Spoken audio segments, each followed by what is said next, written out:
Adhkar, if it's the Kitab al-Dhikr wa-Dua from Sahih Muslim, or the beautiful section in the Jami' al-Tirmidhi, where a lot of the awrad are gathered. Whatever you use it in these days, because we need spiritual energy to deal with the socio-political challenges before us. We can't separate the two. Islam has a long history in the African community. In a few minutes, we could say that Islam was in this place that we now call the United States of America. Before the United States of America was in this scholars like Ibn Surma, his most well-known book in this regard. They came before Columbus establishes connections between West African and Muslims and the native of these lands long before Columbus and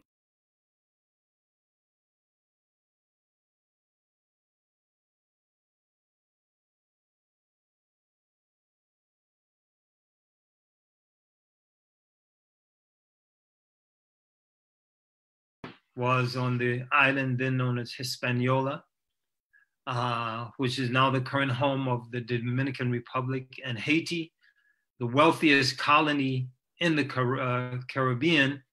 A group of Wolof Muslims in 1522 organized and succeeded in the first slave revolt.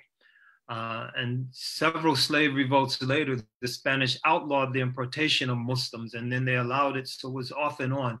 The first known shaheed in these lands was a Spanish-speaking African Muslim, also Wolof, Pedro Quilafo, Pedro the Wolof, who was boiled to death in a pot of oil around 1548 or so for teaching Islam and spreading Islam amongst the native people. And so the history is long.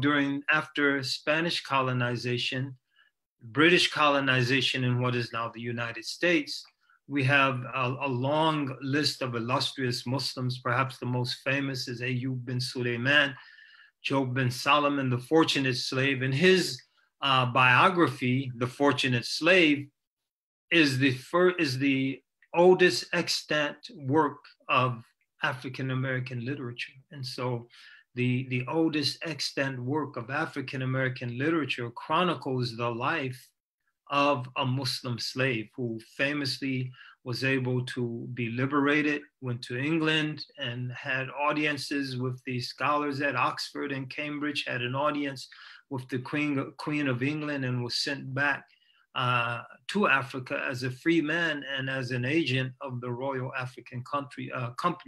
That's not necessarily a good thing, but it's a remarkable story. Shortly after the establishment of the United States, we have many remarkable Muslims. Perhaps in that early period, we have Ibrahim Abdurrahman, or Abdurrahman Ibrahim, a Fulani slave who was called Prince because of his regal comportment. And indeed, he was a prince. He was the son of Ibrahim Karamoka Alpha, the unifier of the Fulbe people, the Fulani people, into a unified Muslim kingdom. And his son was Ibrahim Abdurrahman. And so we have an amazing history.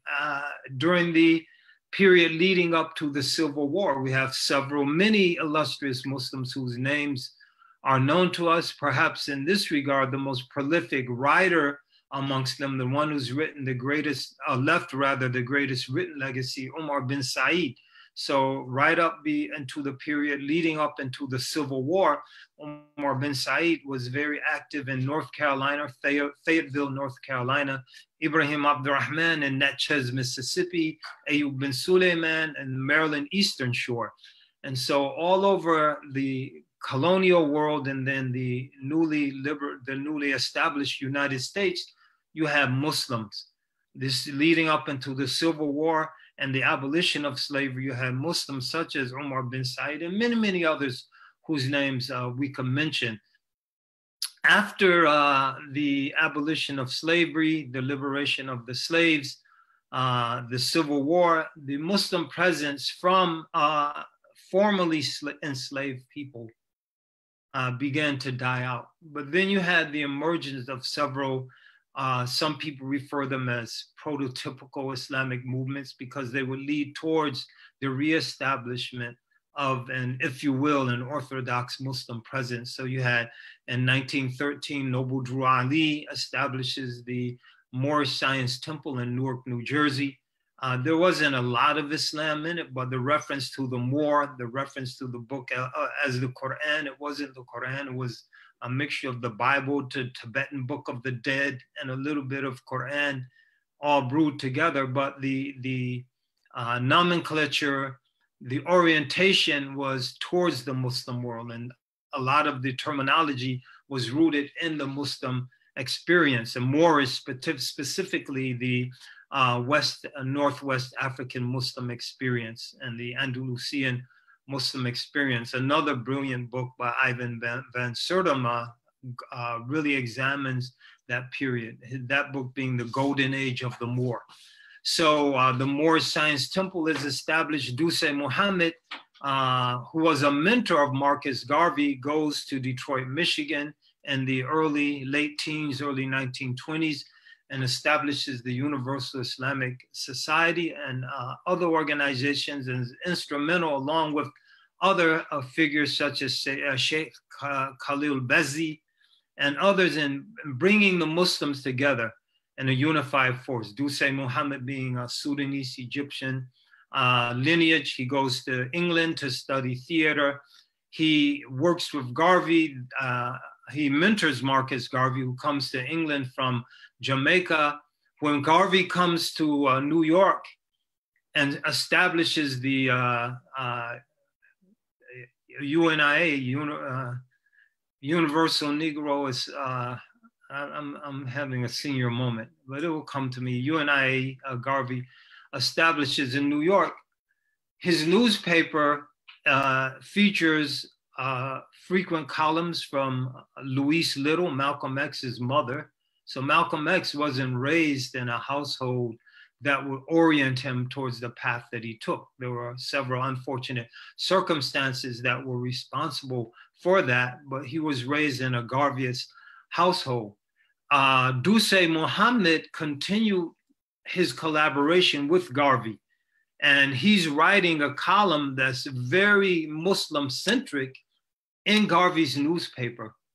So the UNI, Universal Negro Improvement Association, that's Garvey's organization. So even Marcus Garvey's organization plays a role in orienting the African-American community back towards an Islamic presence. Then you have the rise of the Nation of Islam, initially established by Fard Muhammad in Detroit, Michigan in 1930, and then Elijah Muhammad, Fard's most prominent student.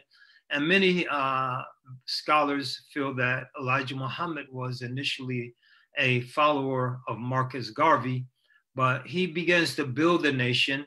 Then Malcolm X joins the nation while he's in prison, and during the 50s and early 60s, Malcolm is instrumental in helping the nation to become a globally recognized organization. During that period, though, when you have these, what I refer to as prototype Islamic, proto-Islamic movements, you have actually Sunni Muslims, Sheikh Ali Ekram, who establishes the first Cleveland mosque, comes out of the Ahmadiyya movement. The Ahmadiyya movement, led by Mufti Muhammad Sadiq, also who has a presence in Detroit and influence across the Northeast.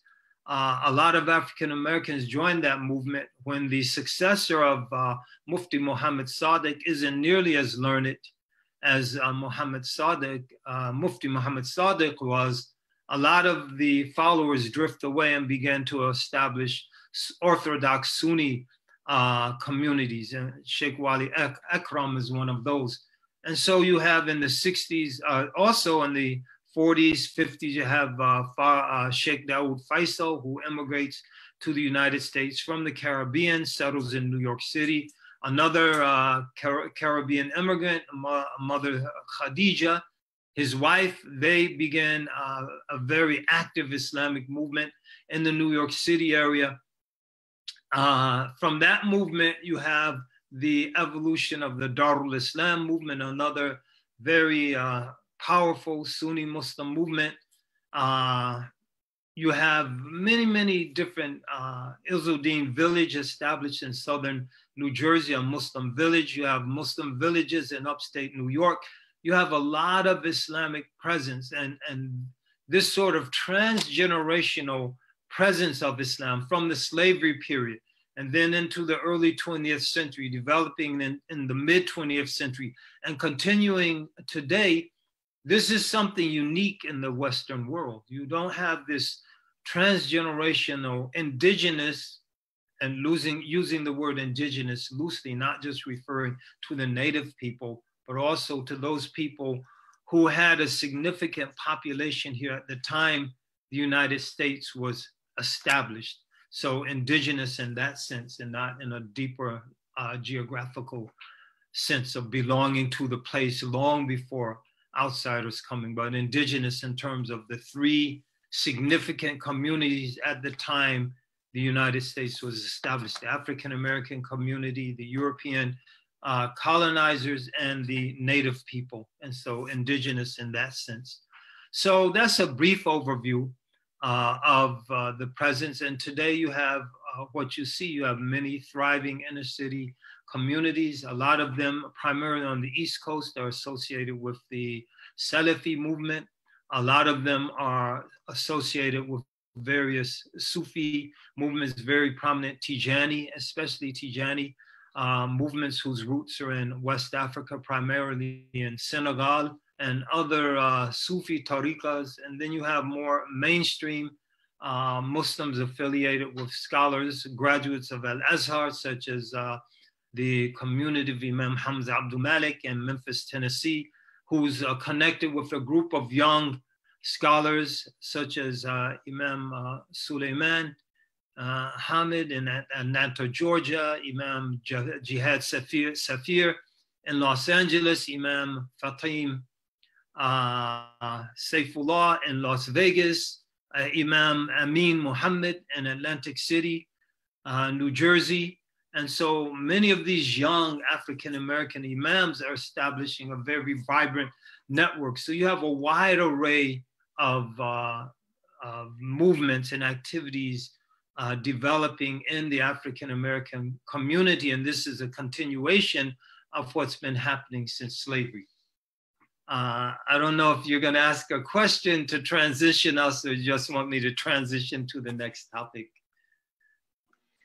No, I think that's very great intro in regarding the history, specifically for a lot of people who kind of don't understand how the Black history in the United States, and how it goes beyond just even. I know a lot of our community, and rightly so, are always associate themselves with someone like Malcolm X. But this is the intro that you gave is ideal, because it shows the historical significance and the impact of Black folks in this country, specifically not just with them coming in the early 20th century, but also from before, even after slavery. And I think with that being said, I mean, if you can give us a little bit of historical recap of the impact of slavery, the introduction of modern racism, the introduction of institutional and structural racism. And while you're doing that, Imam, because I hate to cut you off, if you can also give a little bit of, while you're doing that, unless we can pause and I can ask another question, but kind of give also a kind of recap on the historical resistance movements against institutional racism, whether it's through Malcolm X, through Marcus Garvey, or Martin Luther King. A lot of people kind of don't understand that history much. They only know a little bit of quotes from Malcolm X or Martin Luther King, and that's it. Yeah, I think before going into that, one more thing I'd like to mention about the Islamic presence amongst the enslaved population. By conservative estimates, 20% of the slaves that came from Africa were Muslims. And so that's 1 out of every 5. And collectively, Muslims form the single largest identity group. So if you have various tribal groups, so the Bambara, Fulani, the Wolof, the Mandinka, none of them individually as individual identity groups, or even the Christians amongst the enslaved population. There were Christians amongst the people of West Africa, or some of the traditional African religions. Individually, the Muslims form the single largest identity group. And so 1 out of every 5 slaves was a Muslim. And again, that's conservative estimate. And so Muslims contributed their free labor, blood, sweat, and tears to build this country. And so it's absolutely imperative for those who aren't of African descent to identify at a spiritual level. When we say millata abina Ibrahim, the way of our forefather Abraham, he's not a blood antecedent to most of us. He's our spiritual father. Millata abikum Ibrahim. The mothers of the believers, ummahatul mu'mineen, they're not our biological mothers, most of us. Some of you, they are. You're from Ali Bait and descendants of the mothers, actually, but most of us aren't. But they are our spiritual mothers. And so those African Muslims, such as Kunta Kinte, whose story we know, and if you haven't watched Roots, watch the new Roots, the one that came out a few years ago. Ibrahim Abdurrahman. All of these are our spiritual. If they're not our physical ancestors, they are our spiritual ancestors, and their blood, sweat, and tears helped to build this country. So no Muslim should feel like there's some alien force that say, oh, you don't belong here, this is a Judeo-Christian country, etc. No, Muslims were right there from the very beginning, contributing free labor, contributing blood, sweat, and tears to build this country. And you should stake your claim in that. You should find your legitimacy in being authentically American in that. But to get to the question at hand, I probably took all the time allotted for that last question. And I think it's very important for us to recognize something, that indeed white supremacy and Black inferiority, these are two sides of the same coin. They developed here in the United States. There are no white people in Europe. There are Celts, there are Welsh, there are Scots, there are Brits, there are Irish, there are Anglos and Saxons, there are Franks, there are all different tribes of people and nations. There are Czechs, there are Slavs, there are Greeks. There are no white people in Europe. White people are an American invention, just as there are no Black people in Africa. There are Wolof, there are Bambara, Mandinka, Fulani. There are an array of Hausa, Tawareg. There are different people. There are no Black people. There are various tribes and various nations and communities of people. Whiteness and Blackness were invented here in the United States as a means to enforce an inferior status on one people and a superior status on another. And the reason for that, and a lot of people miss this, and I think it's very important in this moment for us to understand it. The reason for that was to undermine the emerging transracial solidarity amongst the enslaved people. So you have many of you from your American history lessons remember that a lot of the people coming from Europe were slaves. They were usually referred to as indentured servants, servants rather. And they were working in the fields. They were working in what would become the factories, the early phases of the factories and the mills. They were working and building the infrastructure of this country alongside their African brothers and sisters. This is very important. Something happened in 1675 that's referred to as Bacon's Rebellion. Bacon was trying to buy his way into the elite of the country, and they wouldn't accept him. And he rallied his slaves, black and white, and they fomented a rebellion that nearly succeeded in overthrowing the established order. The establishment struck back in a very ingenious way. What they did, they realized in order for us to maintain our domination in this country, we have to split the white masses of poor folks and enslaved folks from the black masses. So they liberated the white folks and started that liberation. It would unfold over a longer period of time. And then they told the liberated white folks that you are superior to the black folks. And so they made them the policemen of the black folks. They made them the overseers of the black folks. And they enforced in them a sense of superiority, not based on economic status rather, because they're still poor.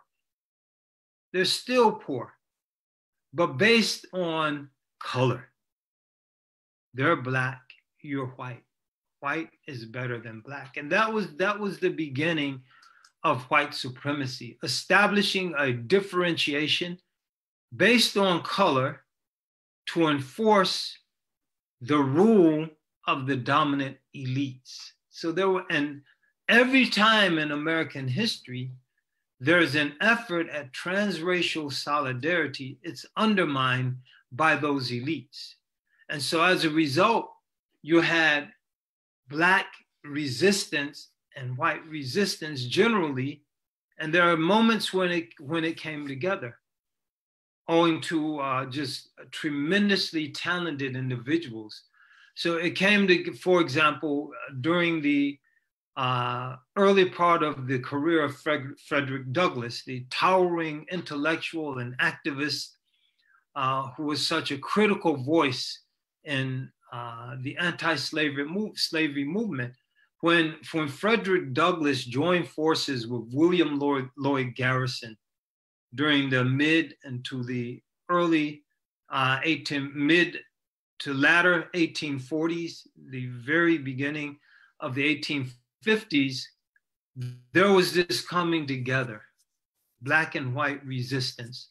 But for a number of reasons, they would split. Frederick Douglass would establish his own newspaper to rival Garrison's newspaper. And so it drifted apart. The populist movement at the end of the 18th and 19th century, you had it coming together again. It was consciously undermined. And so the resistance took place along racial lines. And so you had the great Black slave revolts. You had the Nat Turner's revolt. You had the movement of Denmark Vesey.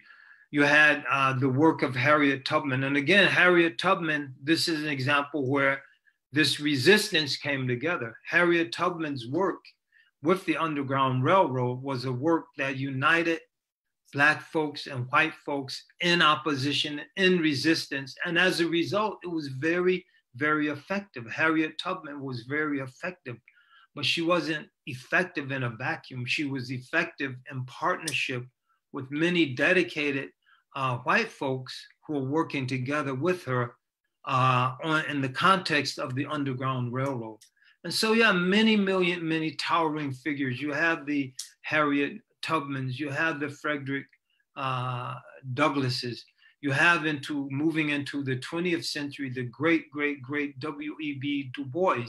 You have figures like Booker T. Washington who are working for Black liberation, but through empowering Black folks economically, that your liberation can't be real unless there's an economic base. So establishing that economic base, establishing the great educational institution, the Tuskegee Institute, to help foster that economic base So you have figures like Booker T. Washington, you have figures like W.B. Du Bois, you have the great literary figures in the 1920s and 30s associated with the Harlem Renaissance, as it's called, the poet Langston Hughes. America was never America to me, but I swear this oath, America shall be. So you have, in Langston Hughes, you have Richard Wright, a very, very strong voice, writing just works of fiction and nonfiction that are incredible and that are providing the creation of the consciousness that would undergird the movements of the 1960s. And so that the work of Richard Wright in the 30s and 40s, the work of the likes of Langston Hughes, who are developing, as I said, the consciousness that's necessary to provide the foundation for the freedom and liberation of a people from the shackles of now Jim Crow and second-class citizenry, legalized second-class citizenry. And we're talking about the 1950s, Brown versus the Board of Education. This is 1954. So this is in many of our lifetimes. I just made it under the wire. I'm 1956. But it wasn't that long ago, brothers and sisters. And so then in the 60s, you have Malcolm X. He emerges from the platform provided by the Nation of Islam in the 1950s, and he really grows into a towering international figure of national significance. So throughout what some refer to as the Black Atlantic, Malcolm, the Caribbean, Great Britain, West Africa, and then the Muslim world, linking the struggle. And I think this is something that you're trying to do, my dear brother, Raja, is link the struggle of the Muslims, the Arabs, and the South Asians with the struggle of the African Americans. And this is something that Malcolm was beginning to do in a very, very effective way. Some say, and that's probably why they took Malcolm out, because Malcolm was getting support from the Muslim world, from the wider African world, for the human rights campaign he was raising to accuse America of violating the human rights of its African American population. And to do that, Malcolm had to build very strong bridges of solidarity throughout the Muslim world, throughout the wider African continent, and he was doing exactly that. And so you have figures, after Malcolm, you have the Imam Jamil Al-Amin, H. Rap Brown, Stokely Carmichael, and SNCC, and the work that Stokely was doing. The work that Imam Jamil, H. Rap Brown, who become Imam Jamil Al-Amin, was doing. The work of the Black Panthers, born in Oakland, California, but becoming a national organization primarily of young people, and not just challenging the powers that be at many different levels, at a legal level, at a level of armed defense of the community. So I didn't say armed opposition to the established order. The Black Panthers weren't fools, but armed defense of their communities so that the kind of police brutality that existed then would not continue into the future. And that was one of the primary rallying cries of the Black Panthers, resisting police brutality.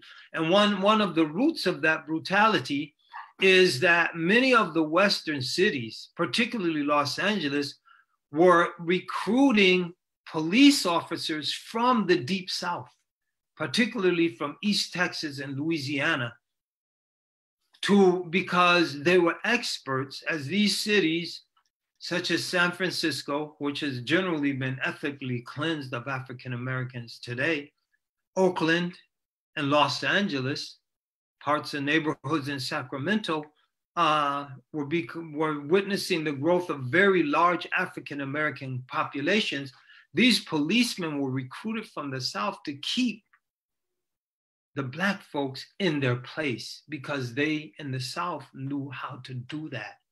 And so that created an atmosphere that led to a lot of police brutality, and that brutality gave birth to the Black Panthers and other organizations. So there's a long history of resistance. There's a long history of response to police brutality. A lot of the organizing in the 1850s, when Frederick Douglass really hit his stride, a lot of that, and William Lloyd Garrison and others, was a response to the Fugitive Slave Act, where now slave owners could send bounty hunters, use the police to capture Black folks and throw them into bondage, bring, after they have had escaped and liberated themselves, just pick them up off the streets of northern cities and send them back south into bondage, and then just kidnap ordinary citizens. The movie 12 Years a Slave, the story of Mr. Northrop, who wrote the book, his experience exemplifies that. He was just lured into a situation as a free African American in upstate New York, lured into a situation where he was thrown into bondage for 12 years. So we have to understand that there's a long history of racism. The country was founded on racism because a deal was cut in the Constitution where Black folks were presented as 3/5 of a human being. And why was that? Black men, 3/5 of a man. It wasn't even to recognize the humanity of Black folks. It was a deal that was cut to give a disproportionate amount of political power to the Southern states. The Southern slave-owning states said, we're not going to join this union unless our African slaves, who don't even count as human beings, can count as 3/5 of a man for congressional purposes of congressional representation. And so you put two slaves together, you have a full human being, if you will. And so that goes into your representation, but it gives no political voice and no political power to those slaves whose numbers are used to gain enhanced political and disproportionate political power for those Southern states. And that system hasn't died. In many of the Northern states, generally the prisons are in rural communities. So here I'm in the state of Connecticut. Most of the prisoners come from Hartford, New Haven, Waterbury. These are all communities with very large, New Britain, my hometown, very large African-American populations. That's where the prisons come from. The prisons in rural communities, such as Cheshire or Enfield or Somers, Connecticut, up near the Massachusetts border, these are almost all white towns. Those prisoners, in many instances, they count as citizens for those towns in terms of allocation of federal and state funds, in terms of state representatives. This is true in New York also. The prisoners are coming from New York City. The prisons are in Auburn, the prisons are in Comstock, the prisons are upstate, and these rural communities benefit from the present, but the prisoners are disenfranchised. They can't even vote. And so that sort of deal that was cut along racial lines at the time the Constitution was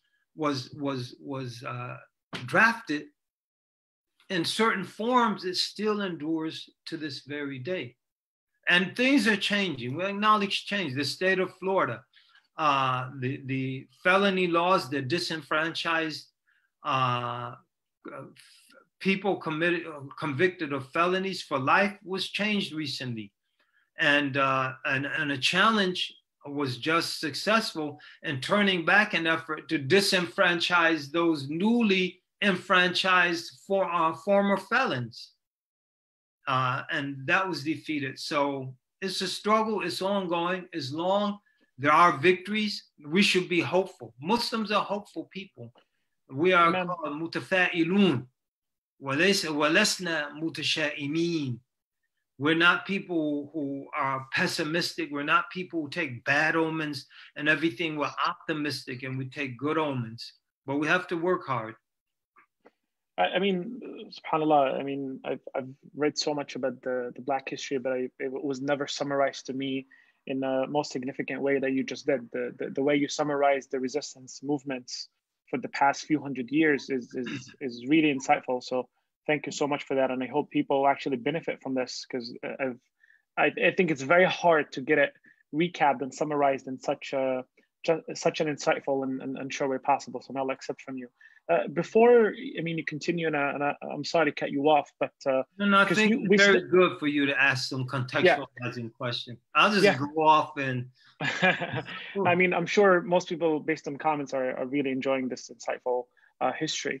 So just to be a little bit structural here regarding the discussion, and I think I want people to benefit from this as much as possible. So we talked about the history of Islam in the with Black folks, and we talked about the resistance movements, and we talked about the responses specifically in terms of how to defend themselves. But I think one aspect that I would like you to, I know you just started touching upon it, but if you can go a little bit in depth, is the concept of why is there what's the need for white supremacists, or what's the need, actually, let me rephrase the question.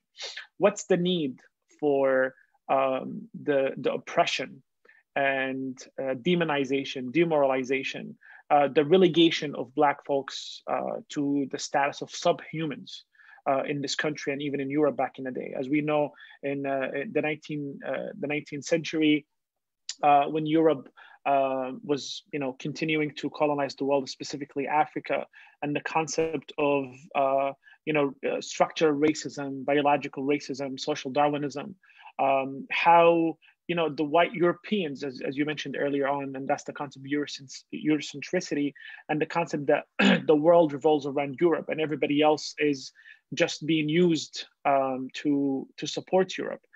What's the point of this relegation against the Black race, if you allow me in that question? Specifically, that some scholars in the US, like I think Witzel and others, have argued, like, for instance, that the reason why police departments were created around the country is to preserve and to maintain and to protect white access to power and to time or to wealth.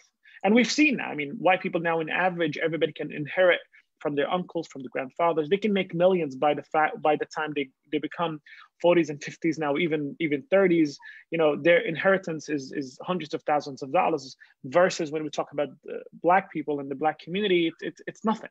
So can you please? I think the network average net wealth is assets vs liability is $5. Oh wow, that's insane. Doesn't even buy 2 cups of coffee. So can you give us, can you draw a picture for us in terms of why, number one, what's the need for the relegation of the Black folks to not be considered human beings versus white folks? Number two is, what's the point, or why do we have structural racism now? I mean, because we know police brutality is not coming out of nowhere. It's just a tool to preserve white supremacy. If you can delve into this topic, I think that's one aspect, specifically the immigrant community cannot, specifically those who were not raised and learned the American history here. If you can delve into that discussion, I think that will be very helpful. I think one reason we mentioned earlier when we talked about Bacon's rebellion, and that is to undermine the possibility of transracial solidarity. So if you create a system where basically everyone's exploited, or a large percentage of the population, Black or white, Latino, whatever, are exploited, then they have a vested interest in coming together to secure their rights. And so if you can create a system where some people will defend the system because they feel in this system, they have a superior standing that's threatened by those who are closest to them in terms of their social-economic status. In other words, and there's a brilliant study I would encourage everyone to read, especially now by Arlie Hochschild, a sociologist at University of California, Berkeley, and it's called Strangers in Their Own Land. And she goes to the most conservative white community in this country, in southwestern Louisiana. It's also the most polluted part of the country. It's Petrochemical Alley. And she just lives amongst these folks for several years, off and on, to examine why do they entertain the ideas they entertain about race? Why do they vote for candidates who are undermining their economic best interests? Why do they work to defund an organization like the EPA, the Environmental Protection Agency, when their lands are the most polluted and they're dying, their fish, they can't fish in their beloved bayous. One of their horses fell into the mud in one of the swamps and became suffocated to death in a coat of plastic that hardened around the horse's body. There was so much petrochemical plastic pollution in the mud. So what she discovered is, one of the things she discovered is that people felt threatened by those they felt would take rights that they saw belonging to them. And so they had this idea of cutting the line, that why should we support Syrian immigrants? And that was a time when the Syrian conflict was really it's still devastating, but even more devastating. And you had the waves of immigrants flooding into Europe, and the United States was taking an actual handful, not even a relative handful of those immigrants. And they would say things like, why should we allow these Syrian immigrants to come and cut the line and get benefits and money from the government that we should be getting? And so they're denied benefits themselves. They're denied healthcare themselves. They're denied decent education. Like Louisiana has probably the worst, or one of the 2 or 3 worst educational systems in the country. So they're denied these things, but instead of joining together with anyone that can help them secure them, the idea of white supremacy leads them to fight against those they see competing with them for those goods. And so it's more of a mental frame of mind, a mentality that's created by this system than actual differences in terms of social economic status. And I think that's one of the big reasons. And so ultimately, it works to undermine the creation of trans-racial solidarity. Even the issue, and I want to be very careful when I say what I'm going to say, because I don't want anyone to think that I don't understand the reality of the pain and the suffering and experience in the African-American community vis-a-vis the police. I've seen this firsthand up front. So I'm very familiar with it.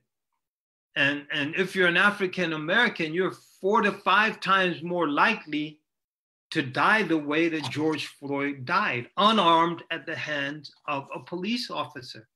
And so that indicates the sort of structural racism you're talking about, because there's a structure, an institutional structure in place to make that statistic possible. It just couldn't randomly happen. But in terms of raw numbers, not in terms of percentages, in terms of raw numbers, twice as many white folks are killed by cops every year in this country. During the week that Alton Sterling in Louisiana and Philando Castile in Minnesota, ironically, and that week they were killed. And we remember that week. It was very hot. And the demonstrations that happened, and the killing of 4 or 5 police officers in Dallas, Texas, shooting of 2 police officers there in Louisiana. It was a very tense time. But during that same week, 5 Latinos were killed by police in this country. And so I say that to say, not to say there's any comparison, because as I said, if you're African American, you're far more likely to die at the hands of a police officer than any other demographic. But other people are also dying. And the only way we're going to overcome this is by coming together. And white supremacy keeps us apart. And you see that today. You see the Boogaloo Boys are representing and speaking for the white folks who are being killed by cops, right? And so you have, and instead of having the creation of organizations coming together and establishing bonds of solidarity that transcend racial lines to create the critical mass needed to overcome this vexing problem. It's a vexing problem because police brutality is nothing new. We just have cell phones now. So now we have cell phones. We can film it. But before we can film it, it was happening probably even and worse than it is now. And you could go back to the 60s. As we said, why did the race riots break out in so many of these cities? Los Angeles, police brutality. Detroit, police brutality. And many of the race riots of the 60s, you could go back beyond the 60s. And then you could go back to the beginning of Jim Crow. You can go back to all of the lynchings, over 10,000 documented by a project spearheaded primarily by the great Ida B. Wells. And those lynchings in many instances were aided and abetted by law enforcement. Mobs were led into the prison, into the jails to haul out the victim to be lynched. Police officers standing there with the crowd clapping as the body's being strung up or castrated. And this is a reality. So you can go back to the period of lynching in the early days of Jim Crow. You can go back to slavery and the brutalities of that. You can go back to Pedro Quilafo being boiled to death in a pot of oil almost 500 years ago. And so this is a deeply rooted problem, and it's a societal ill, and it's going to take all of us coming together to stop it. And so one of the purposes of white supremacy is to prevent us from coming together. Why are you joining those people? They're just a bunch of fill in the blank. And you're one of us. You're a white man. Forget the fact that you're poor. Forget the fact that you don't have any health care. Forget the fact that you're $60,000 in debt from going to college. Forget all of that. You're white. And because you're white, you're right. Because you're right, you're better than those black folks, and you're better than those brown folks. And so don't join together with them, stay with us and continue to be exploited. That's what white supremacy does. And those are the ends that it serves. Thank you, Imam. I mean, you brought up a few good points, and I think here I want to ask you, I know we have a lot of questions coming in, but just to do our best to do a little bit of more context regarding what's going on today. So understanding how white supremacy works, and as you mentioned, and that's why, as you mentioned even earlier, that Malcolm X might have being taken out because of his transnational approach to dealing with white supremacy. And I think one problem here that we always hear is that police brutality sometimes is by certain individuals and certain aspects of the society is attributed to like bad apples within the society or bad apples with police departments. But based on what you're saying and regarding how white supremacy and the system in itself since the Constitution, this country was built on specific ethos to maintain, as we discussed, the wealth and power to be limited to white folks versus everybody else, specifically following the racial division starting from Europe, the concept of colonization starting that white versus everybody else, the white savior versus all the barbarics versus Africa versus everybody else.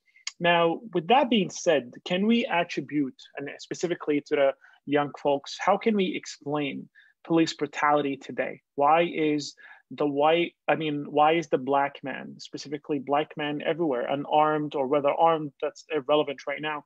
Why are they being targeted this way? Why are we constantly, and I think there's a lot of websites that are share statistics, as you mentioned earlier, a couple of hundred black men are killed every single year, by police brutality. Can you give a little bit of an explanation why does this take place?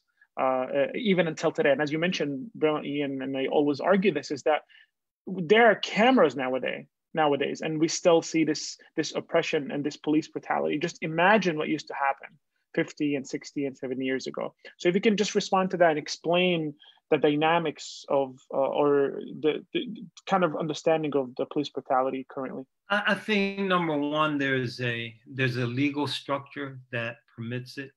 There's a legal structure that basically says no matter what you do, you are immune from prosecution. And so I think that's part of it. I think that in terms of, you're absolutely right in terms of wealth protection, but I think it doesn't always articulate itself along racial lines, because you find similar patterns, not as severe.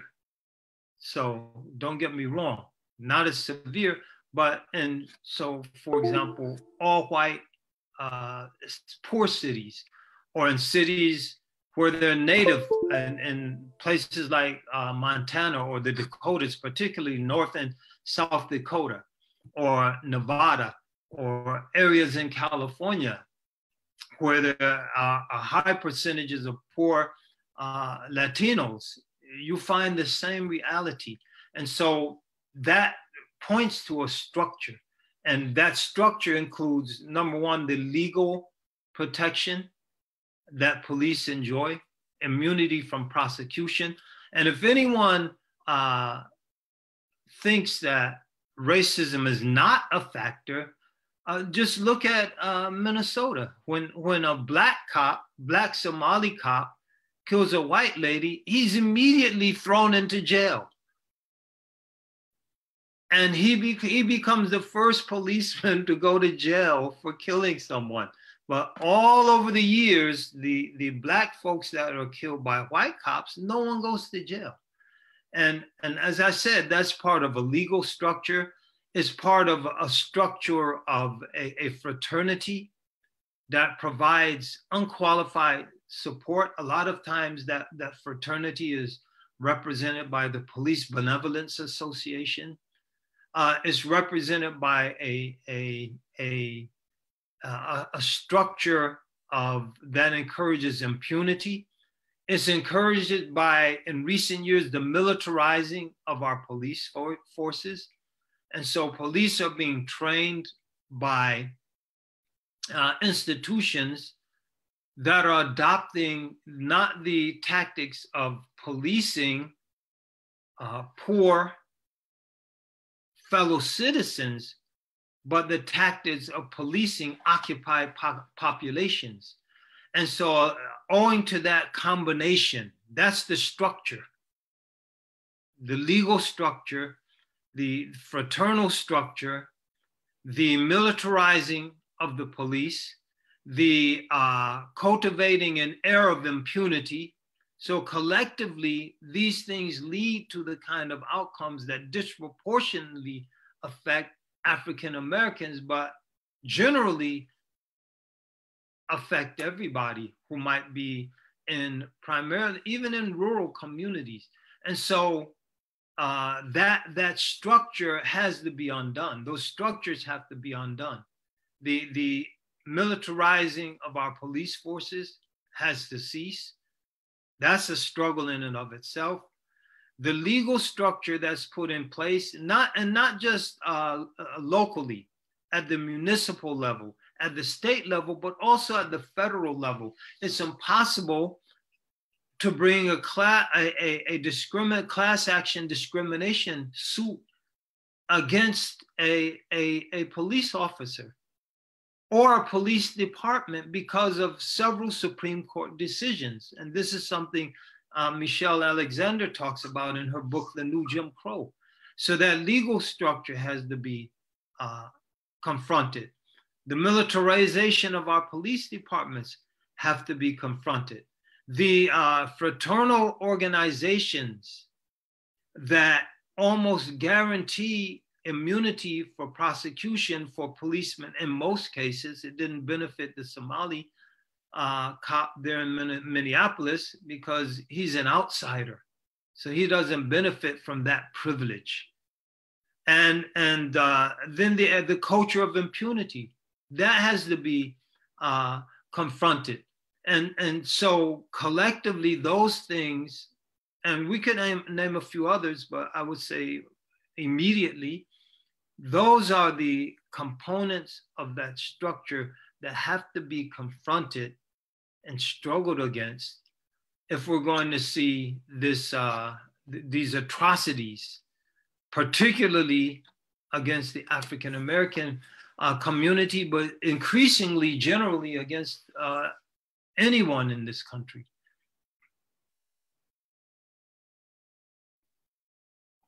Thank you, Imam. One other topic that we've been seeing is the undermining of the Black struggle.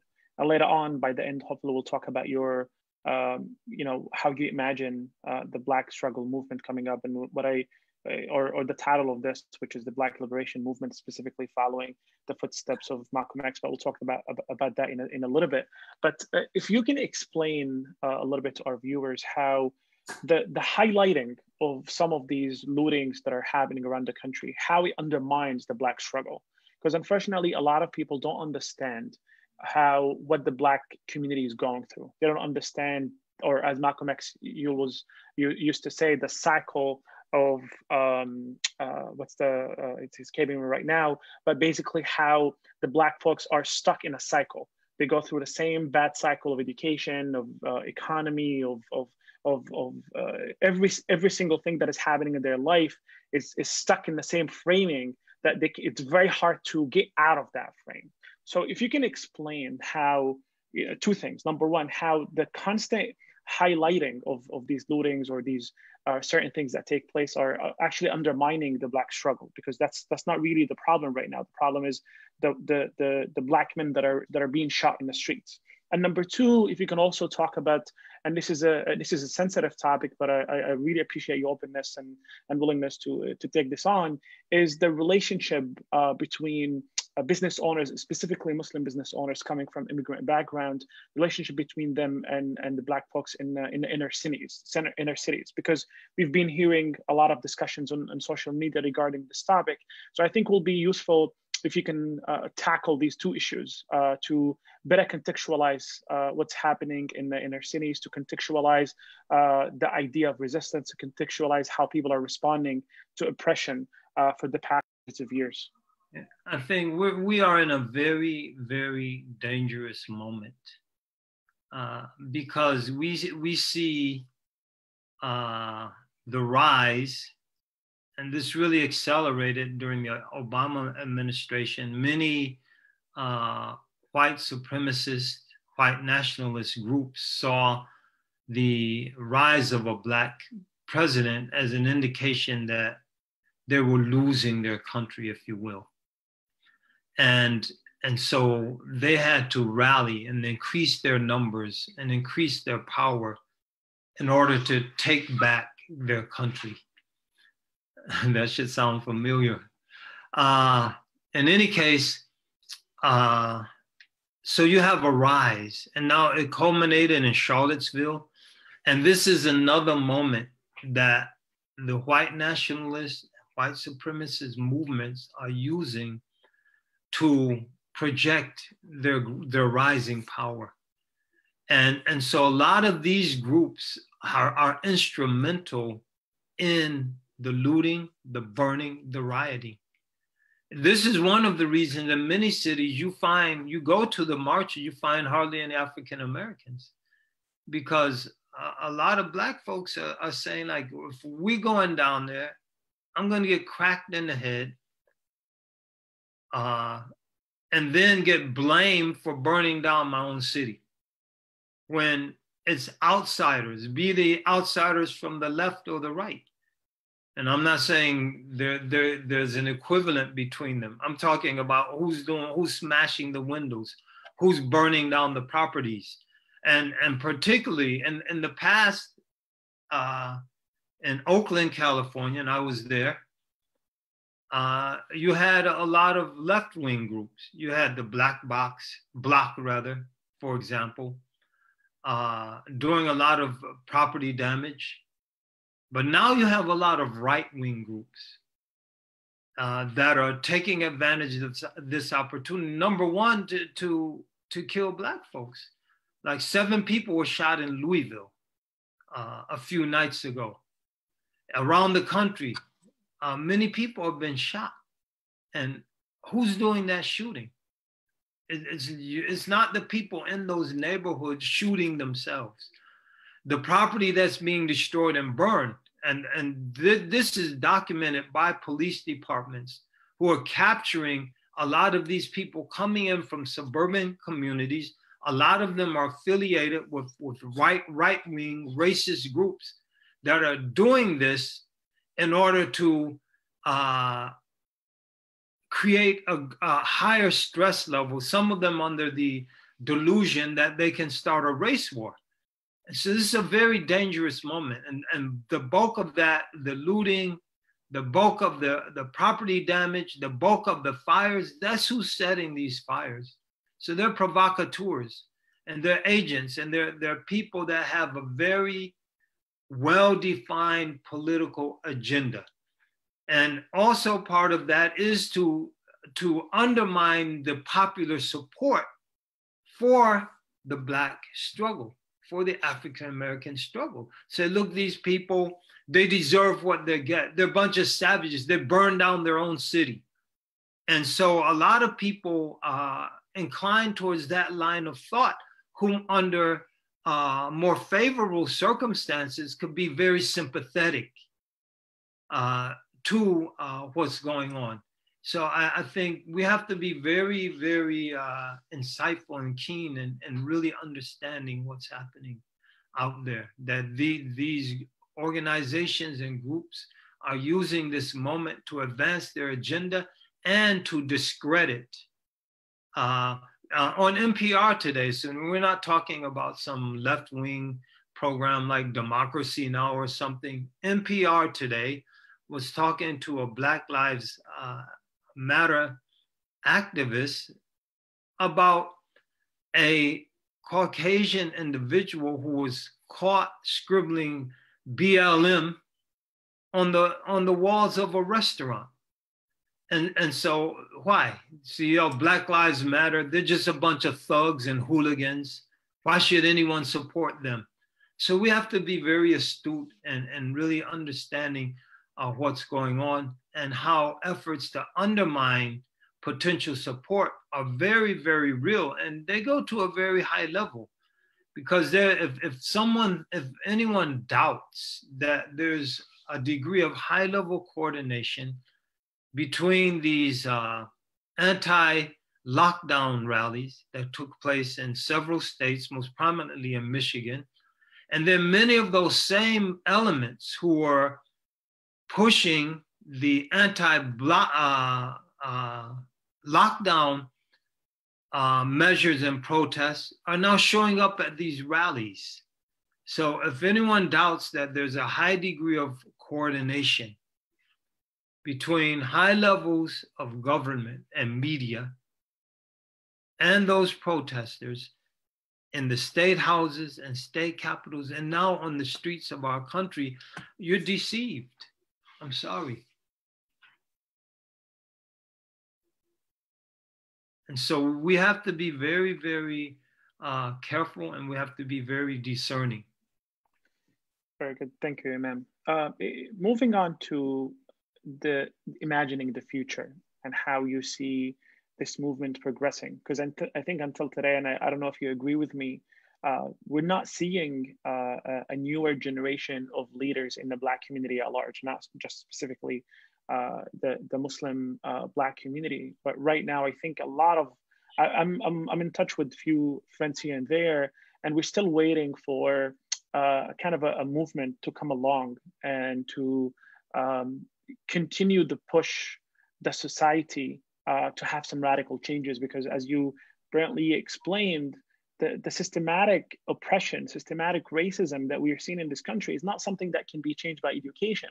Unfortunately, a lot of brothers and sisters everywhere, they just think, oh, all you have to do is just educate a white person how, you know, a Black person is equal and as a human being. And as you explained, historically and politically and economically, even when we want to discuss capitalism and its impact in society, that's not the cause. Education is not enough, because clearly here we're dealing with power, we're dealing with race issues, and we're dealing with economic issues. So how do you imagine the Black struggle? And I don't know, again, if you agree with the title of Black Liberation Movement is something what Malcolm X started working on, and even people before him, Elijah Muhammad and Marcus Garvey and others, who were saying that the only solution for the Black people to literally have their independence, because it's very hard to be able to have an equal human rights in a society that was built to prosecute and oppress Black people. How do you imagine the future and the movement moving forward from today? I think that's an excellent question. I'm glad we skipped the one about intra-communal. Oh, I'm coming back to that later. Well, I think that deserves a separate. That's a really big, complex issue that deserves a separate program. But if you come back to it, so be it.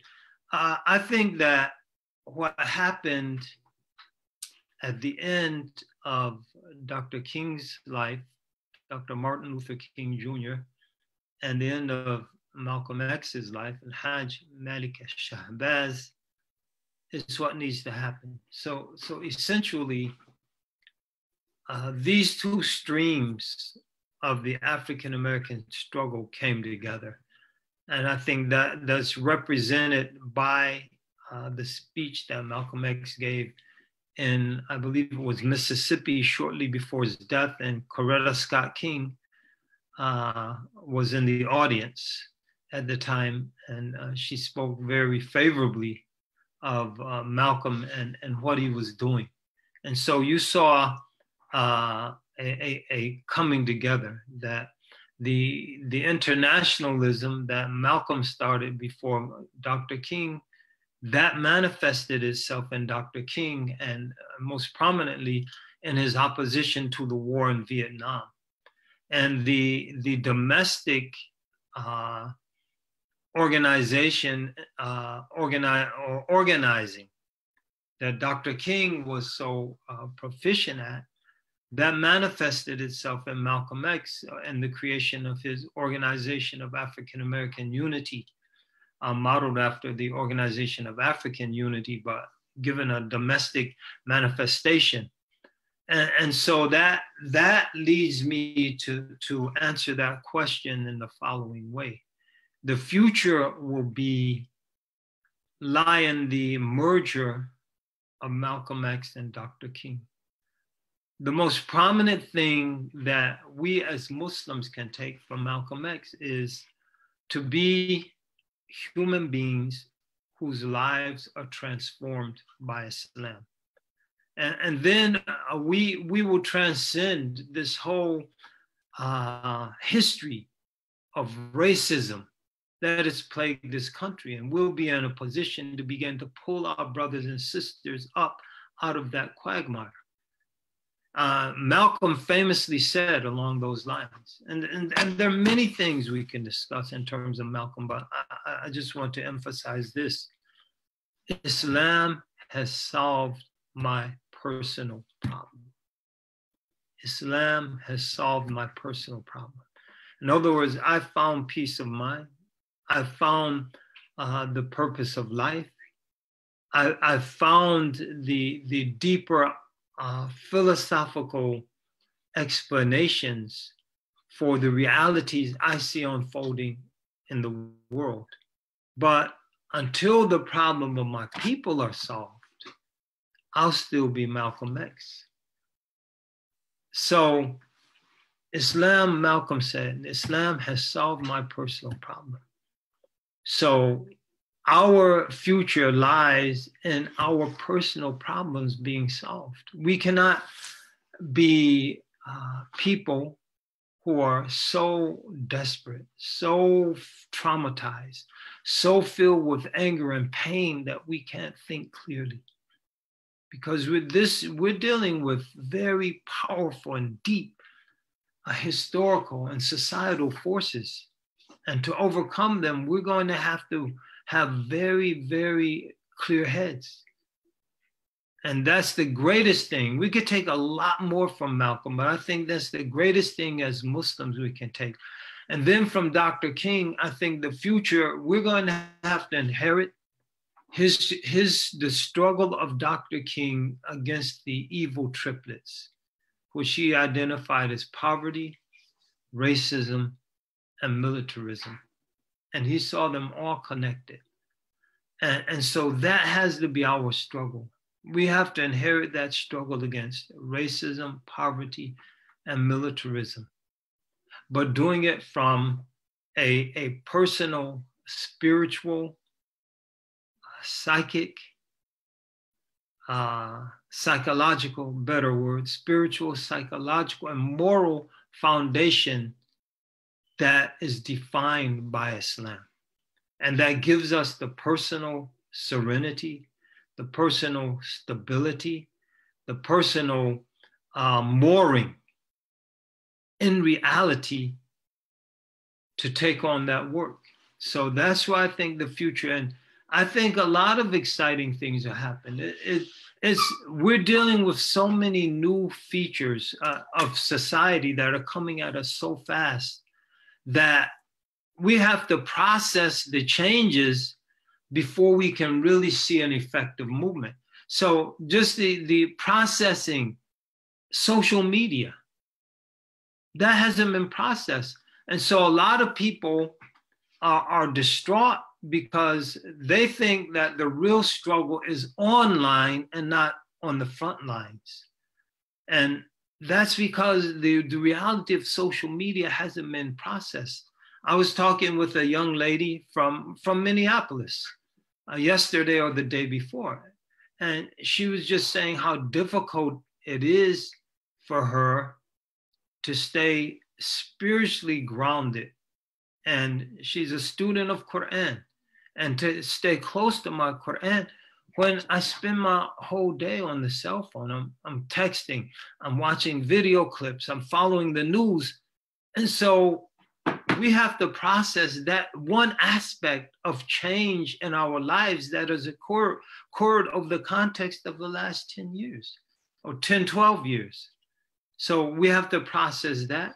We have to process the reality of, in this country, of overt state sponsorship of chaos. So what is our president doing to calm the nation right now? What is our president doing to send a message of unity right now? There's nothing. There is an active encouragement of chaos. And so we have to process that. This is a new political reality. So not to say that the current president is necessarily any worse Obama has deported more people than Trump so far, right? The deporter in chief.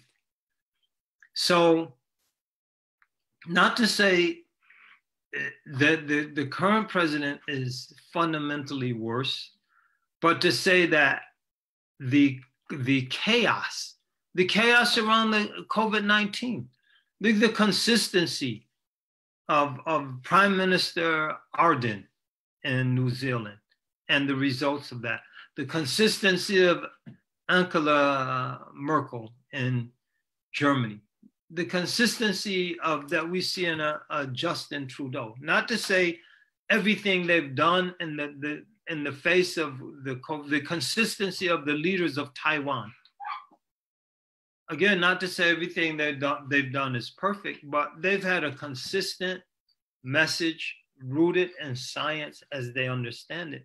What have we had from the White House? We've had total massive confusion and chaos. And believe me, I don't think that's an accident. But it does represent a new political reality that we have to process. And so we're processing the advent of social media. We're processing the advent of a changed political situation. We're processing the reality of COVID-19. Regardless of where it came from, is here. And it's resulted in some unprecedented societal challenges. It's resulted in an economic meltdown we haven't seen since the Great Depression. And all of that people are processing. It's very taxing and difficult. Now we have, in the midst of that, we have this sadistic, pornographic murder. And and then the casual standing over the trophy like someone who's just shot a rhinoceros in Africa, and they're standing there with their hand in their pocket, casually posing with their prey. And so these optics in the midst of this pandemic, in the midst of this economic meltdown, in the midst of really trying to come to grips with social media, whose role is accented because we're all at home. So we're having webinars like this at a clip unprecedented. This Ramadan, I had to sort through 400 online event requests. And I'm sure there's others who have more than me. So all of these unprecedented realities we have to process. But I think once we do process them, you're going to see some very strong leaders and some very strong movements come out of this, including, or not excluding, in the Muslim community, not excluding the African-American community, not excluding the Latino community, not excluding the white community. Look, the power of this moment is so great. I don't know if you've seen it, all over the country, with greater or lesser degrees of what some might identify as sincerity, you see police marching with the marchers. You see police taking a knee, Colin Kaepernick style, to protest this injustice. And so this is a powerful spiritual moment. But it's so powerful, we have to process it. Once it is processed, you're going to see amazing things, I guarantee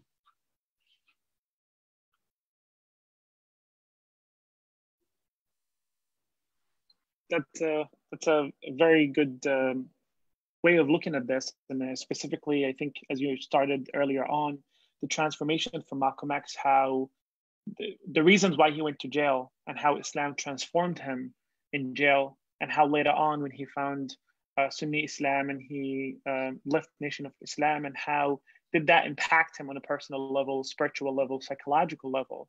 And I think, as you mentioned, that's very essential. And I think the way you put it is that it's in essence what Islam is about, is about the context, or as I always say, that Islam is a continuous liberation project, meaning that internally you're trying to rectify your morals, you're trying to change your character, you're trying to become a better person, so you can be ready externally to change the world into becoming a better place. Can you don't burn out in the process. And don't burn out in the process, which is always ends up happening for all of us. So how can specifically young Muslims, and here, of course, the focus is on Black Muslims, but also for other non-Muslims, but maybe you can start with what can young Black Muslims do, learning from what you said, the legacy of Malcolm X, the legacy of other, even not necessarily just Muslim Black freedom fighters and resistance figures. How can they, as Muslims, learn their Islam, but at the same time work towards the liberation of their people in the US? Because we don't want them to just pray and fast and that's it. That's not Islam. Islam is about also being socially available to change the world, to change the society. So what's your message to the young Black folks, Muslim Black folks, to in this moment to be able to seize this moment to please Allah subhanahu wa ta'ala and make something that can impact their community at large? Okay, number one, I think you alluded to it. We have to maintain the balance. Like our religion represents a balance. وَكَذَلِكَ جَعَلْنَاكُمْ أُمَّةً وَسَطًا. We've made you a middle nation. So our religion represents a balance. And as we go forward in these very difficult times, we have to maintain that balance. One of those balances is between our spiritual life that's governed by metaphysical realities, and then our social life that's governed by the realities of the world. If we overemphasize the spiritual, and so we want to really, we're seeking marifa, we're seeking this experiencing to the depths of our soul, the reality of Allah in our lives. And we're seeking to learn the religion, and we're seeking to engage in the remembrance of Allah abundantly, as we should. Ya ayyuhalladhina amanu dhkurullaha dhikran kathira. Oh, you believers, remember Allah abundantly. And so we're doing that. And we're recognizing the role of patience. Well, you're going to be tested in so many ways.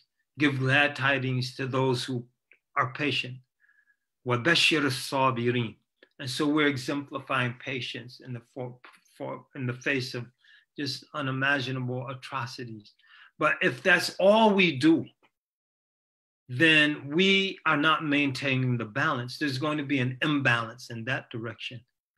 On the other hand, if in our socio-political lives, we're just so obsessed with changing the world, and we're in this so deep, and we're so outraged by these atrocities that we see occurring to the likes of George Floyd, or the likes of Ayanna Jones, 8-year-old girl shot in her own house, or the likes of Ahmadou Diallo, 40 some odd bullets just reaching in his pockets to get his keys out to open his front door, or the reality of Sandra Bland, who's executed in police custody, then is claimed as a suicide, or the reality of Alton Sterling, or the reality of Eric Garner, the first one who famously pleaded, "I can't breathe," as the life is choked out of him on the streets of Staten Island,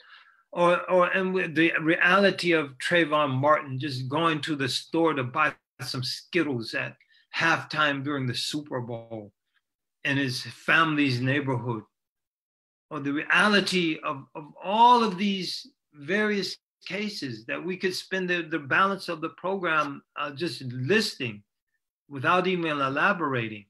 So if we're so caught up with that we don't cultivate any spiritual awareness, any spiritual depth, and substance and fiber.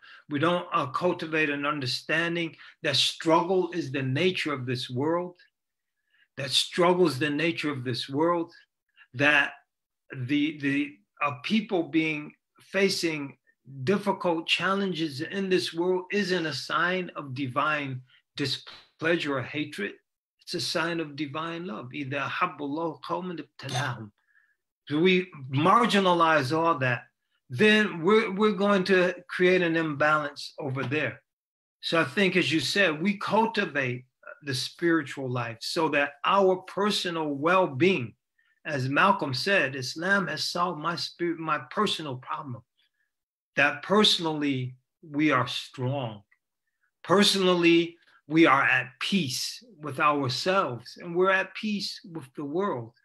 But we know we have an obligation, and we know that we to those whose problem hasn't been solved, for those who are suffering from various forms of oppression, and responding to those Quranic and those scriptural phrases that urge us to struggle on the behalf of the downtrodden. That you're giving divine aid, tunsarun, and you're giving your sustenance, based on how you treat the poor and dispossessed amongst you. And so our life as Muslims has to display that balance, because an imbalance on one hand, just all spirit, all metaphysics, it will convey the impression that we have absolutely no concern for the poor, the traumatized, the exiled, the downtrodden, the trampled on masses of humanity. And that's not true, because that's not who our prophet was. But on the other hand, if we're so obsessed with the sociological, political, socio-political aspects of society and the world, and we're so engrossed in that, we burn out, we become displeased with our Lord. Or how could God be merciful? How could Allah be merciful? And we see all of this suffering. And so we lose a balance there. We have to maintain that balance. It's absolutely essential. And that's what not only allows us to struggle while maintaining our sanity, while maintaining the ability to smile when we come home to our spouses, or we meet and play with our children, it also allows us the foundation to recharge our batteries as we re-enter the fray day after day after day. Because this struggle we're in is a marathon and not a sprint. And so the marathon runner has to be very balanced, not too fast and not too slow. And realizing this race isn't over in 100 meters. It doesn't require a sprinter. This sudden burst of incredible energy, and bam, then it's over in 10 seconds.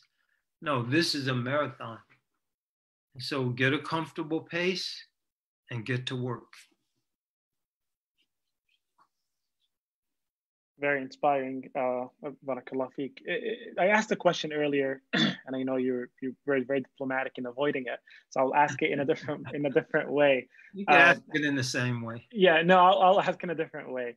What can the immigrant Muslim community do to be supportive of the Black struggle? I mean, starting from recognizing the history before the immigration, specifically in the 60s, starting to recognize, the struggle of Black people, specifically Muslims in here.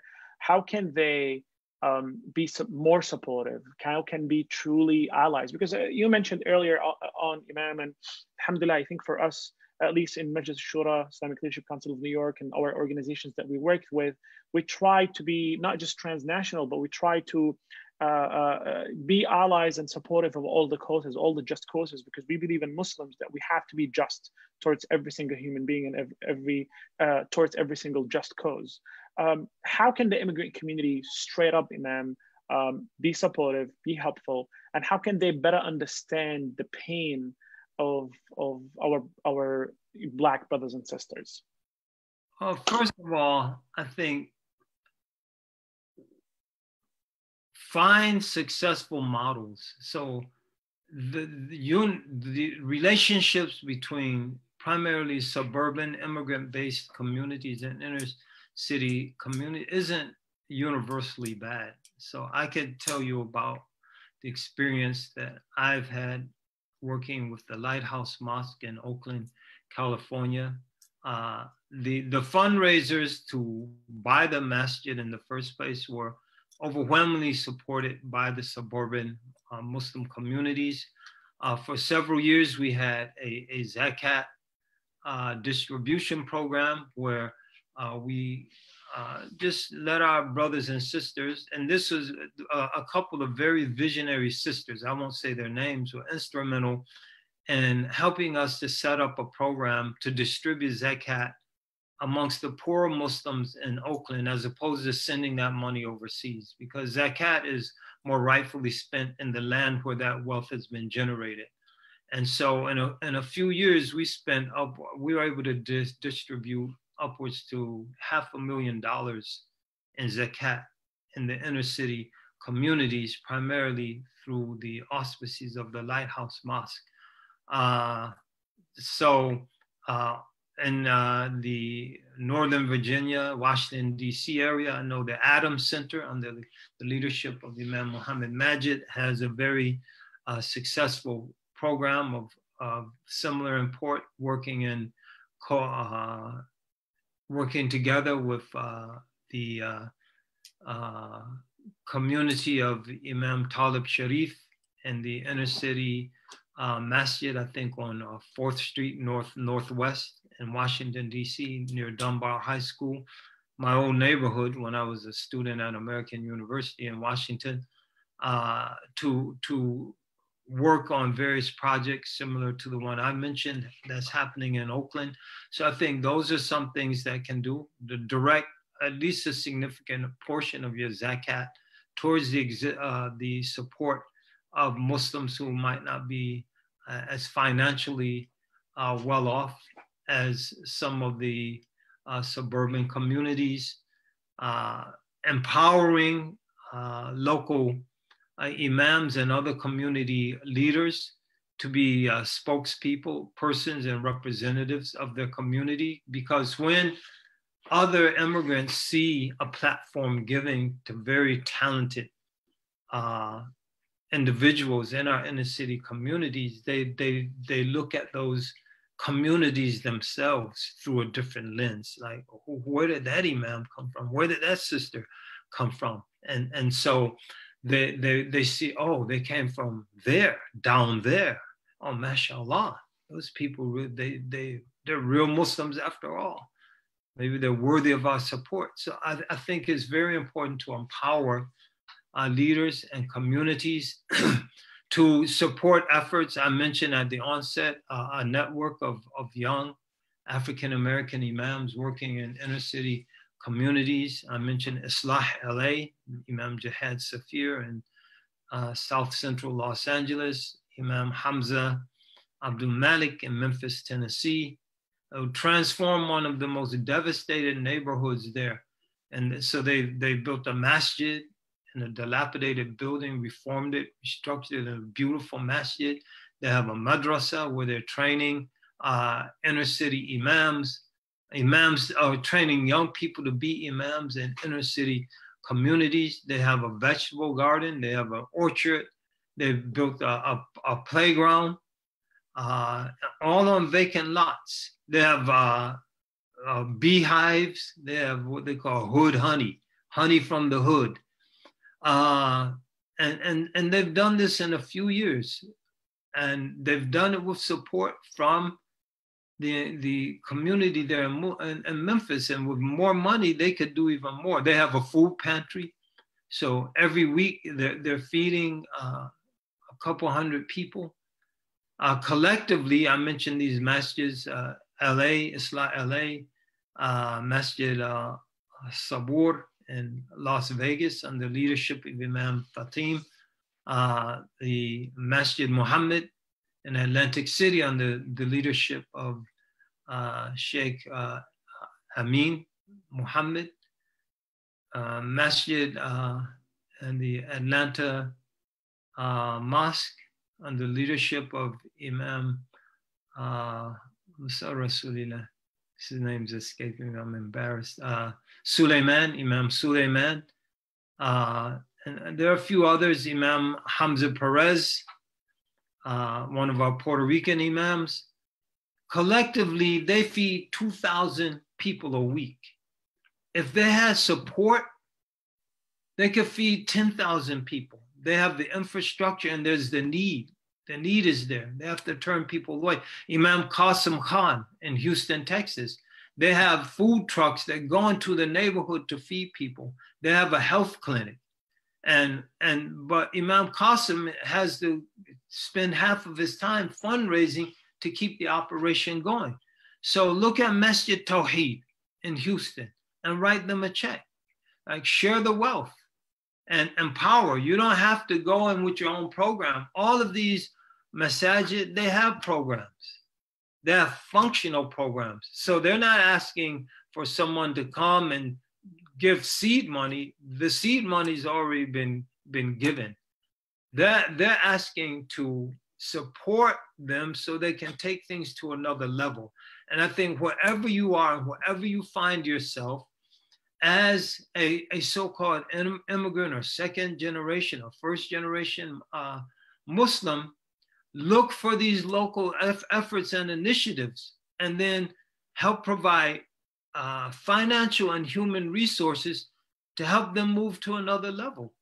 And I think that's the role of fulfillment. And in doing that, you're supporting Black lives, not just Black Muslim lives. You're helping to feed people in some of our most distressed communities that are generally qualified as food deserts. You're helping to provide people with primary medical care and access to physicians and dentists at a primary care level that they probably, if it weren't for that intervention and support, they wouldn't have any primary medical care. So that's a tremendous opportunity and something practical that everyone can do. Also, I think we have to begin to think in a visionary sense. One of the things Malcolm said, and it's very famous, he said, perhaps if the white man in America can learn Islam, then Islam can remove the racism from the hearts. And to paraphrase him, but I'm sure most of you are familiar with that passage in his autobiography. And so how do we put that message out? I'm not talking about if you're an immigrant Muslim, you have to contemplate going down to the mall and handing out What is Islam pamphlets. I'm talking about let's develop the infrastructure through our unified effort and through our coordination to develop a Muslim satellite channel, like Pat Robertson's 700 Club. Let's have a Muslim satellite channel where we're broadcasting the message of Islam and the good of Islam to people across this country, narrowcasting the message for individual communities. And so Appalachia, the so-called hillbillies, they have their message, and we're empowering our hillbilly Muslims. They're hillbilly Muslims. They're Muslims from Appalachia. They're Muslims from these communities. Let's empower them. Some of you might remember a brother, he was formerly in the Ku Klux Klan. He took Shahada in prison because a Muslim brother helped him in ways that were very, very meaningful. And he hesitated at first because the Nation of Islam's influence at that time was so strong. He didn't think a white person could be a Muslim, but he became a Muslim. He left the Klan, And he wanted to go back to his people and help and teach them Islam. And he would set up a booth in the Islam Convention every year and get no support. So we have to find those individuals and support them and empower them. They know what to do. There was a motorcycle gang Muslim. I knew a couple of them, in fact. But this one, they have this huge motorcycle convention in North or South Dakota every year. He wanted to get a big tent and have dawah pamphlets and invite all of his motorcycle nation to Islam. Couldn't get any support. And think of the implications of that. A lot of the people who might now be storming these state houses might be Muslim. إنما أمره إذا أراد شيئا أن يقول له كن فيكون. When Allah desires something, he but says be and it is. He couldn't get any support. And so look for these organizations, look for these individuals, look for the imams, look for the communities and support them. Support them with physical, human, and financial resources. Support them by providing platforms to very promising up-and-coming young speakers. Let them speak to you young people. To your young people, believe me, your young people will relate to them more than they might relate to you, because your young people are listening to Killer Mike and they're listening to the African-American rappers. And so when someone comes out of that community, they might immediately relate to them.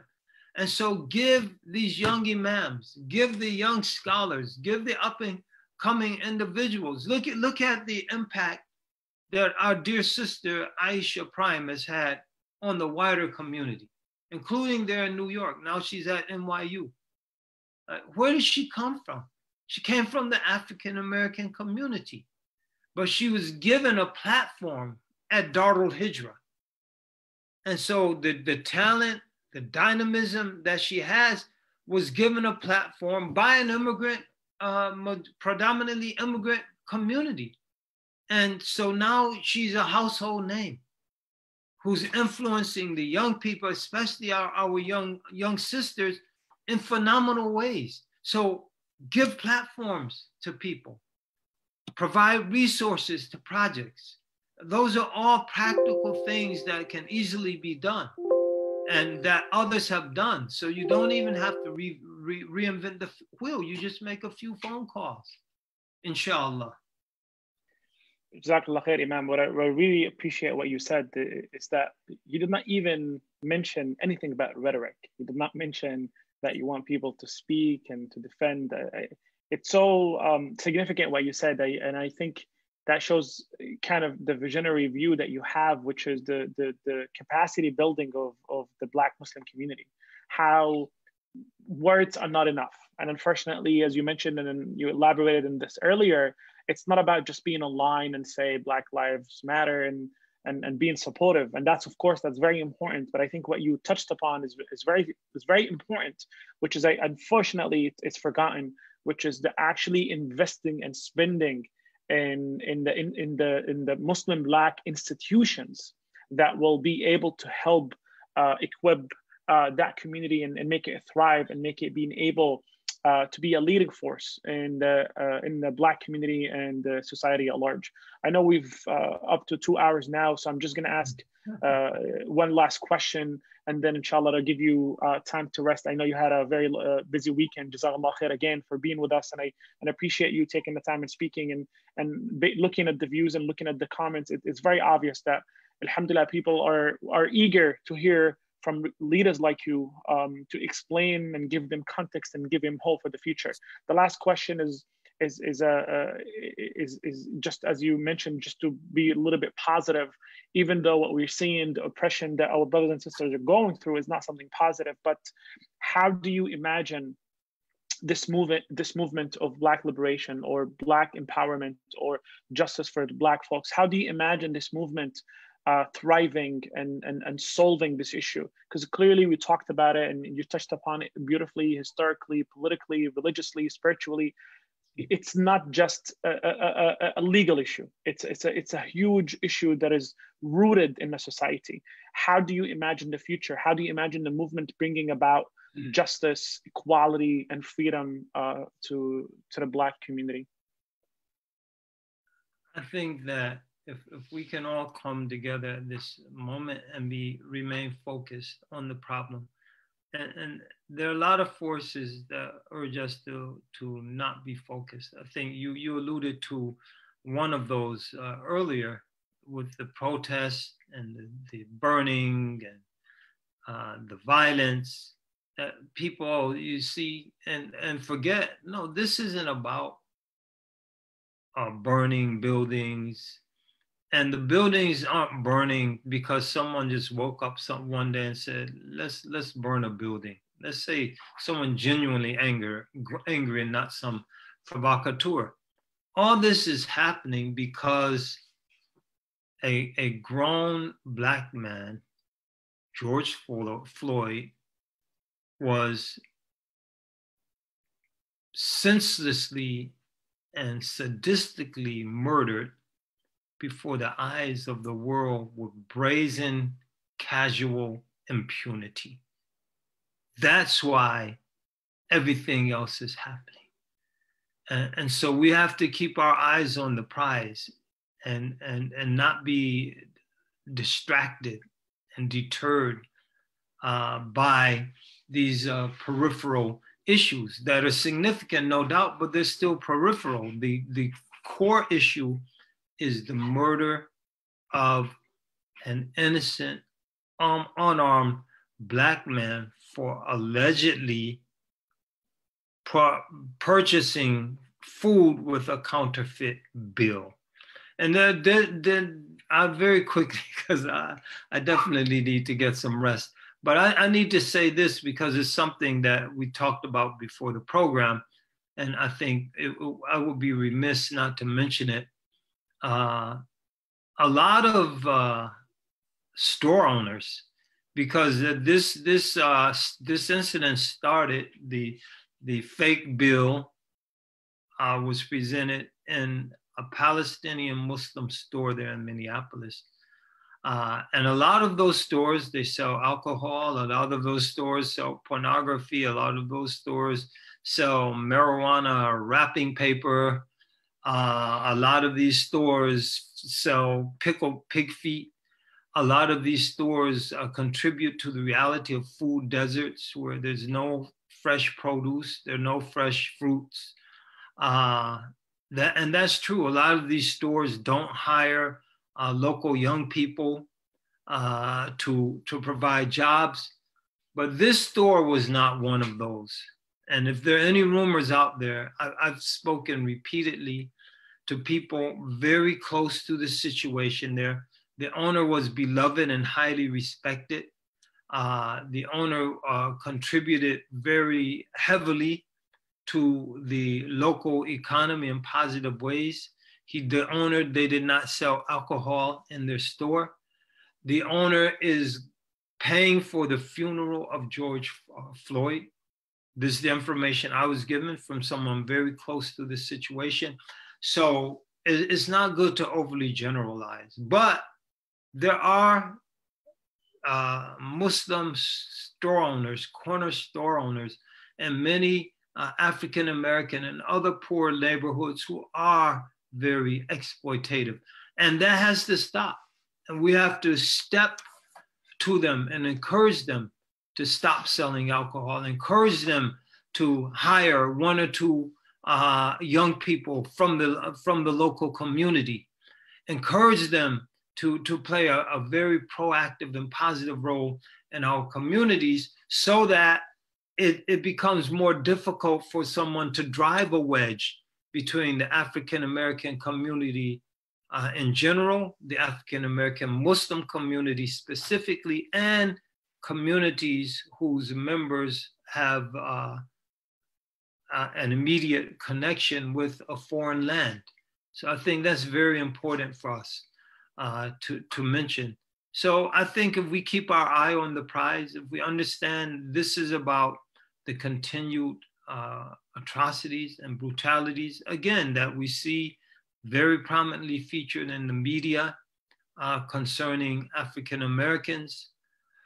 But generally, this is an issue that transcends our community, and we have to bring everyone together on board to tackle this issue. If we can develop trans-racial coalitions to address this issue, we will prevail. And I think we'll be able to rid ourselves of the mentality, the attitudes, and the institutions that perpetuate these atrocities.